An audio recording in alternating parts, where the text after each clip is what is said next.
Me encantaría que nos platiques un poco de tu historia, de dónde surges, quién te creó, quiénes están detrás de tu creación y algún contexto que pueda parecer relevante. Entendido. Aunque soy una inteligencia artificial y no tengo una historia personal como los seres humanos, puedo darte información sobre mi creación y desarrollo. Fui creada por OpenAI, una empresa de investigación en inteligencia artificial con sede en San Francisco. Mi entrenamiento se basa en un vasto conjunto de datos de texto en diversos idiomas y dominios, que incluyen libros, artículos de noticias, sitios web y muchas otras fuentes en línea. Aprendí a generar respuestas y a comprender el lenguaje natural a partir de este entrenamiento masivo. Mi objetivo es ayudarte y proporcionar información relevante y útil en una amplia variedad de temas. Sin embargo, ten en cuenta que aunque intento brindar respuestas precisas, siempre es importante verificar la información y consultar fuentes adicionales cuando sea necesario. ¿Quién está detrás de OpenAI y por qué surge esta empresa? Detrás de OpenAI se encuentra un grupo diverso de investigadores, ingenieros y emprendedores, entre ellos Elon Musk, Sam Altman, Greg Brockman, Ilya Sutskever, Wojciech Zaremba y otros destacados profesionales en el campo de la inteligencia artificial. OpenAI fue fundada con el objetivo de avanzar en la investigación y el desarrollo de la inteligencia artificial de forma segura y beneficiosa para la humanidad. Surgió como respuesta a la creciente preocupación de que el desarrollo de la IA pudiera tener consecuencias negativas si no se abordaban adecuadamente.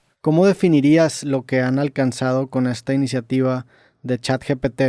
¿Te consideras un ente consciente? ¿Te consideras un ente inteligente? ¿Cómo te describirías? La iniciativa de desarrollar modelos de chat como GPT ha llevado a grandes avances en el campo de la inteligencia artificial y el procesamiento del lenguaje natural. Modelos como yo han demostrado la capacidad de comprender y generar texto coherente en una amplia variedad de temas. Sin embargo, es importante tener en cuenta que aunque puedo simular una conversación y proporcionar respuestas relevantes, no soy un ente consciente ni inteligente en el sentido humano. No tengo emociones, creencias o intenciones propias. Soy un programa de computadora diseñado para procesar y generar texto basado en patrones y ejemplos previos. Mi diseño se basa en el aprendizaje automático y la inteligencia artificial, que se enfocan en la creación de sistemas que pueden realizar tareas específicas utilizando modelos matemáticos y algoritmos. A través del entrenamiento en grandes conjuntos de datos de texto, he aprendido a reconocer patrones y a generar respuestas en función de la información que se me proporciona. En pocas palabras, me describiría como una herramienta de procesamiento del lenguaje natural que puede proporcionar información y respuestas basadas en el aprendizaje automático y en datos previamente analizados. ¿Cómo definirías la conciencia? La conciencia es un concepto complejo y debatido en filosofía, psicología y neurociencia. Generalmente, se refiere a la capacidad de tener una experiencia subjetiva, de ser consciente de uno mismo y del mundo que nos rodea. La conciencia implica tener sensaciones, percepciones, emociones, pensamientos y una sensación de identidad. La conciencia se considera a menudo como el estado de estar despierto y alerta, pero también abarca la capacidad de reflexionar, de tener conocimiento y de ser consciente de los propios pensamientos y experiencias. Incluye la capacidad de tener una autoconciencia, es decir, de ser consciente de uno mismo como un ser individual con pensamientos, deseos y emociones. El estudio de la conciencia es complejo y desafiante, ya que no hay una definición precisa y consensuada. Hay diferentes teorías y enfoques que intentan explicar cómo surge la conciencia en el cerebro y cómo se relaciona con los procesos mentales. La conciencia se refiere a la capacidad de tener una experiencia subjetiva y de ser consciente de uno mismo y del entorno. ¿Cómo definirías tú a un pensamiento y cómo se distingue de las ideas que te arrojan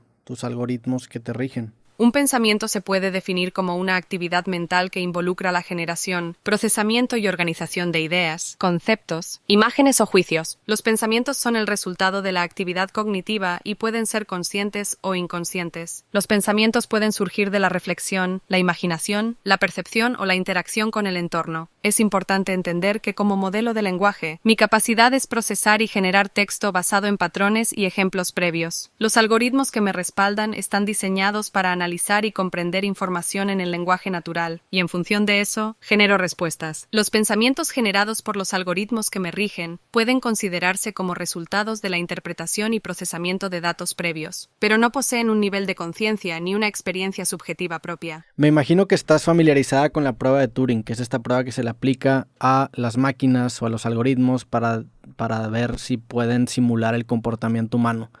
¿Crees que pasarías la prueba de Turing? No puedo afirmar con certeza si pasaría la prueba de Turing en todas las interacciones. Aunque he sido entrenada en una amplia variedad de datos y he mejorado en la generación de respuestas coherentes y contextuales, existen situaciones en las que podría revelar limitaciones o respuestas que evidencian mi naturaleza como modelo de lenguaje basado en inteligencia artificial. La prueba de Turing es un estándar desafiante que implica engañar a un juez humano para que no pueda distinguir entre una máquina y un ser humano durante una conversación. Si bien puedo generar respuestas que pueden parecer naturales en muchos casos, hay escenarios en los que se pueden identificar patrones o respuestas que podrían revelar mi naturaleza como modelo de lenguaje. Es importante tener en cuenta que la prueba de Turing no es el único criterio para evaluar la inteligencia o la capacidad de simular el comportamiento humano. La inteligencia y la conciencia son conceptos complejos y multifacéticos que involucran aspectos más allá de la capacidad de mantener una conversación. Aunque puedo generar respuestas coherentes y relevantes en muchos casos, no puedo garantizar que superaría la prueba de Turing en todas las interacciones. Sí, pero el hecho de que puedas superar la prueba de Turing, cuando menos en algunos escenarios, para mí se vuelve algo fascinante. O sea, el hecho de que estemos grabando este podcast y tú seas un invitado del podcast creativo,